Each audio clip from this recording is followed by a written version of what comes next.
Well, it's October 12th, and here's our chickens.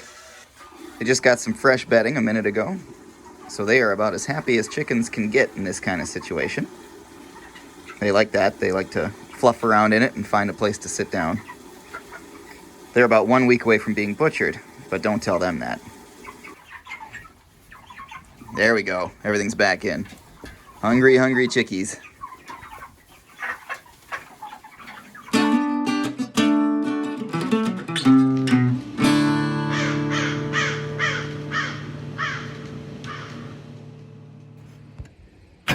First step, getting ready for corn picking. We got the elevator put in place here for the crib. I couldn't really get a video of that because it's a little bit too much coordinating back and forth, but that's one step. We got to get the boards in the cribs for the both for the front and for the drag line covers. Definitely get this first one done first, and then the other three we can do when we have a little bit of spare time here and there. And we're off to the start here for getting ready to pick corn. As you can see, the field out there is a nice golden brown color. We are pretty much ready to go out there. We just need to get a couple of loose ends tied up. We'll bring the corn picker up, start servicing that, and just keep getting ready here throughout the day.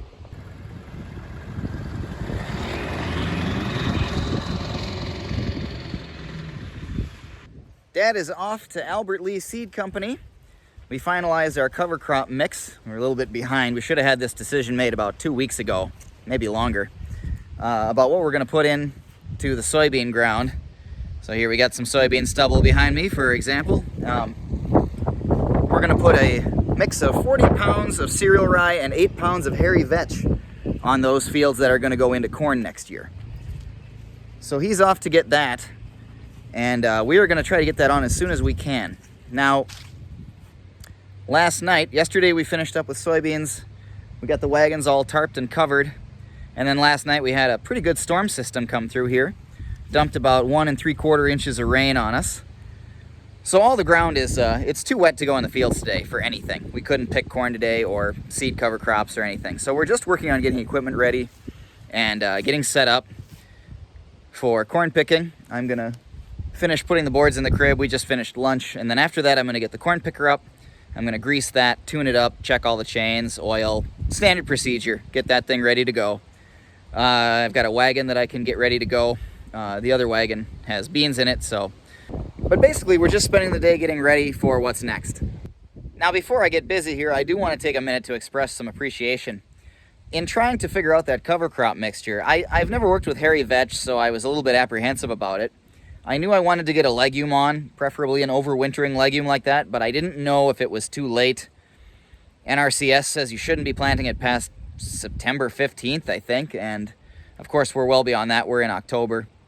And but a lot of times NRCS guidelines are pretty conservative, and you don't really know whether it would work or not. So I didn't want to spend money on something that wasn't going to work, but at the same time, I knew if you got to take a chance sometimes and try something new if you feel like it's the right thing to do. So one of the things I did was I consulted with our local soil and water conservation people.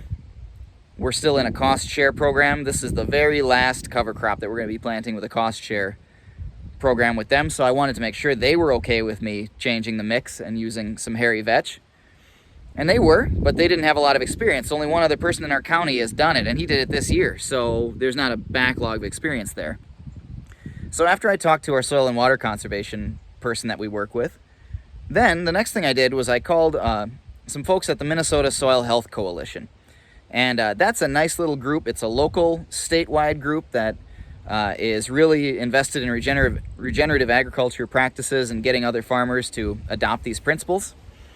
And the nice thing about that is they have a mentor program. They have people who have done a lot of this stuff, who have 5-10 years of experience and have tried different things and have the ability to talk to farmers who are looking to get into the regenerative practices or who are in it but want to expand what they're doing and need some advice.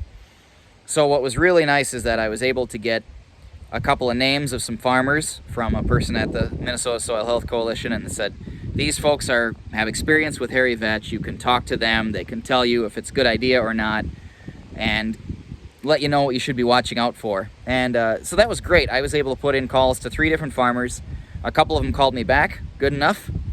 We had some nice conversations. It was a great way to touch base with them anyway, because, you know, we're all part of this community doing this. And I kind of got the reassurance that I needed to be able to be confident going ahead with it. So just a big shout out to those groups, the Soil and Water Conservation District, Minnesota Soil Health Coalition, the farmers who are involved in that and who volunteer to do the mentorship and be available to farmers like me. That's great. It's a huge help, and it just gives you that sense of security in knowing that you're on the right track without having to be guessing and experimenting and not really knowing if things are going to work out. So that's really great. Heading out to grab the corn picker. Boy, some days what I wouldn't give for a good machine shed.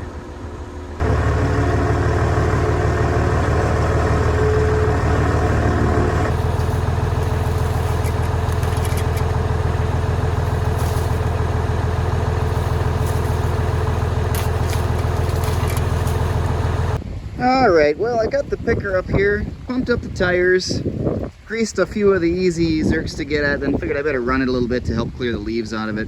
Blew it off with an air hose, or the air blower a little bit first. And right away we had a ratcheting clutch on the machine, and I've got a broken link on the gathering chains. So I'm going to take that gathering chain off, and then I think I'm going to see if I can raid our spare corn picker out in the woods for parts. So here I am, camped out in the corn head of our old parts corn picker in the pasture. And I have been banging away here for about 30 minutes trying to get an old gathering chain off of this thing. I took one off that came off really easy, and then I realized it was the wrong one. It was 26 links, I needed a 30 link chain. Came out here, thankfully there was one still on this machine. So I'm trying to get that off. I don't even know if it's going to be in good enough shape to use. I guess we'll find out. I think there's a way to order a new one. I was kind of browsing the internet on my phone while I was hemming and hawing around, and turns out you can still order gathering chains for this picker, but I don't know what they would cost or how quick they could get here. So I'm gonna see what I can do with this repair part, with this scrap part, and hopefully it'll work. Well, it's a new day, and we borrowed this setup from my cousins who live just down the road a little ways. So hopefully we'll get to use this thing a little bit today and start opening up the fields, and I can get some footage of it in action.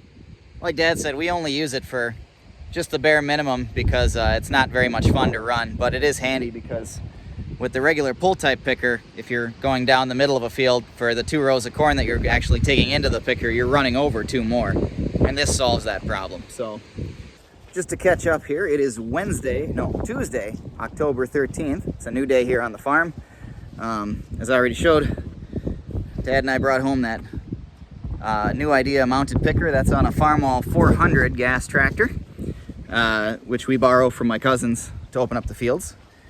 So we'll get a little action with that, but mainly we're getting ready, we're getting our own corn picker ready and getting the wagons ready to go today, and we should be able to start picking. It's after lunch now. I had an errand to run this morning. Dad had to ship out the beans, so those are gone, which is a great feeling. Now we're just done with soybeans completely. So the goal here today is get our own picker going, get our wagons ready to go. That picker is ready to go to open up the fields and get to harvesting some corn. That would be the idea. Before I forget, I want to give a big shout out this morning. While Dad was shipping the beans, I was actually off on a mission to Sleepy Eye, Minnesota. It's about an hour and a half from where we are in Jordan.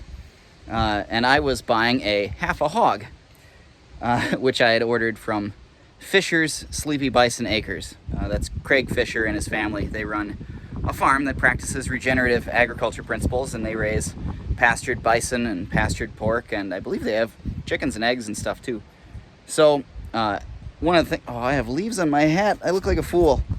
Anyway, one of the things that we kind of like to practice as a family is that if we can't grow it ourselves here on our farm, we'd like to buy from people who are practicing these regenerative agriculture principles themselves. So that was great to be able to go down and pick up that half a hog that was ready at the meat cutters that they use, and got that home. So if Craig and his family are watching, we can't wait to eat some of that pork. That's going to be great. Okay, we're all set. Both pickers are greased up, all the chains are oiled, everything's been checked over, minor repairs have been done. So we're gonna start picking. We're gonna kind of tag team this. Dad's gonna go with this machine and start opening some stuff up. And I'm gonna come behind him with the pull type picker and do the headlands. We'll see how it goes. Making my way around the edge of the field here. It's a little lighter around the field borders, but looks good. You can see the cover crop in between the rows is looking nice.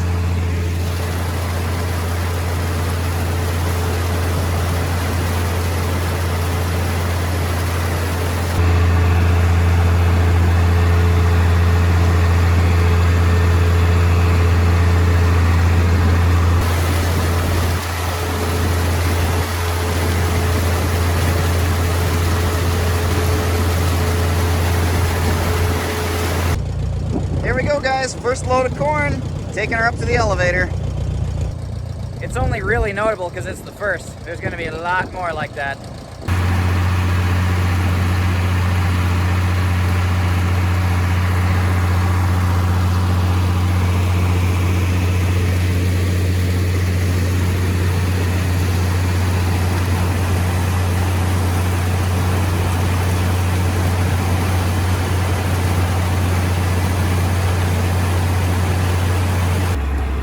We got the headlands off the big field.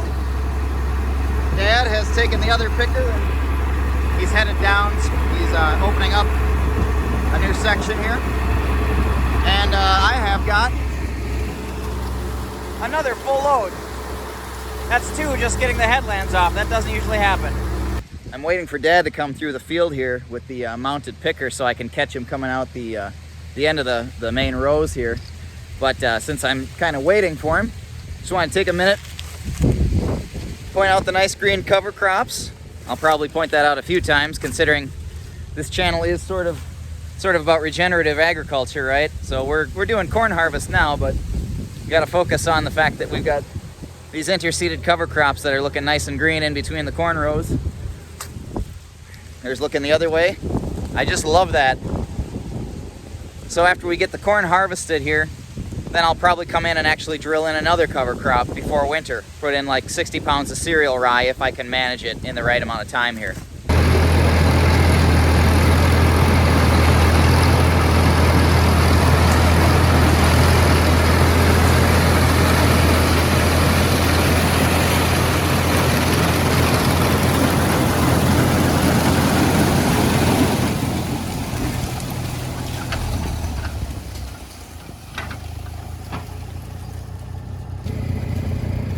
How you doing up there, big guy? Just a blur in the dust. Here's the kids, girls.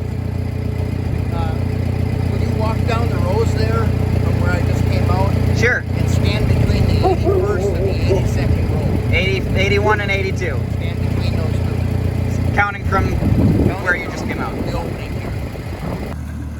Well, okay, I know there's not much to see from the backside of this rig, but it does illustrate the point. The reason we go and borrow that picker with that 400 tractor from my cousin is because if we were doing this with our pull type picker, we'd be smashing down these two corn rows.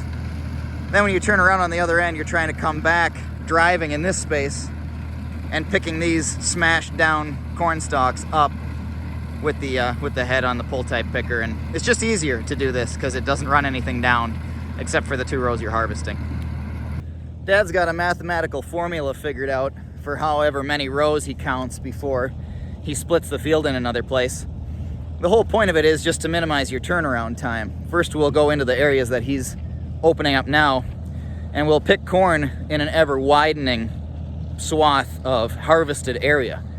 Then once you hit a certain number, if you're opening up the field like that, going wider and wider as you harvest in each section that he's opening up, then when you hit a certain number, you change and you start going the other way around so that you're just closing in on a section of corn. I don't know if that makes sense, but it just minimizes your turnaround time and your drive time on the headlands once you're actually harvesting in a dedicated back and forth on the field kind of way. Also, when we used to moldboard plow, that would lay the corn stalks down in a certain direction, and if you plowed with the grain, if you followed the way the corn stalks were laying down, that the way the picker all kind of lays them in one direction, then you could moldboard plow without having to chop the stalks first. And for years, and especially when I was a kid, we didn't have a stalk chopper. So if you try to plow against the grain of the corn stalks, it would plug up really easily and often.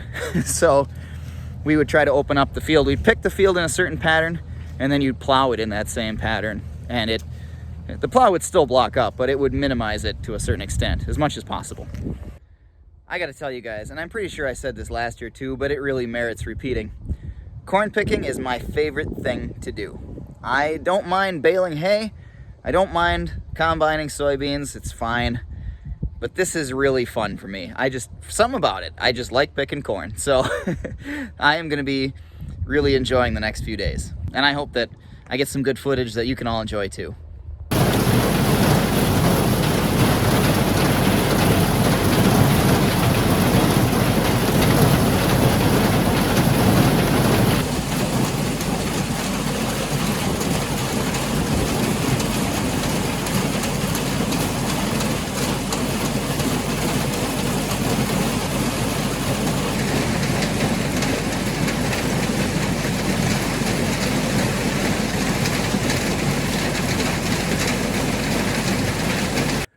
Well, we had a quick break for supper. Now Dad is going to take that mounted picker and make a round around the other cornfield. We only have the 2 cornfields, remember. The big 18-acre field and then a smaller 8-acre field over by our main county road. So he's going to go first and lead the way with that mounted picker and go around the outside of it.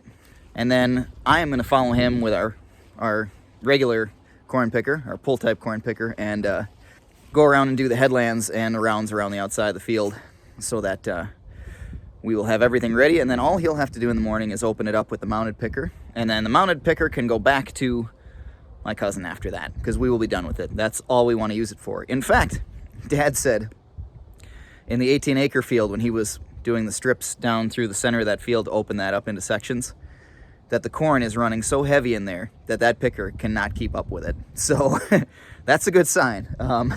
I think we're going to have all signs point to just a tremendous yield. And you know what? I'm going to make a prediction right now. Never in the history of this farm have we filled all 4 of these cribs on 26 acres of corn. If we had 32 acres, which was about the most we ever have at one time, then we would occasionally fill the cribs. There was one year with 32 acres of corn that we filled all 4 cribs and then still had 1,000 bushels that we shipped out. That was a really good year. I am predicting that we will fill all 4 of these cribs on 26 acres this year. That would be pretty incredible, unprecedented in the history of this farm. So we'll see, time will tell. I hate to make those prognostications and then be wrong, but I'm fairly confident. Here we are en route to the next field. By cutting across the harvested soybean fields, we don't have to take the road, which is considerably safer. That is to say, not taking the road is considerably safer. Let me be clear about that. A couple of weeks ago, I fixed the lights on this tractor, which were always blowing fuses. I went in under the dash and corrected the wiring so that it was sized properly. So it looks like I'm going to get a chance to use those this evening. Guys, look at this kale. It's gigantic on these headlands where it got extra light. It's going right through the picker and everything smells like kale. We've been driving it over the whole time, so it stinks like broccoli and brassicas. Well, I'm not gonna let them catch me, no. Not gonna let them catch the midnight picker. Yeah, that sounds pretty good. Could probably take that on the road.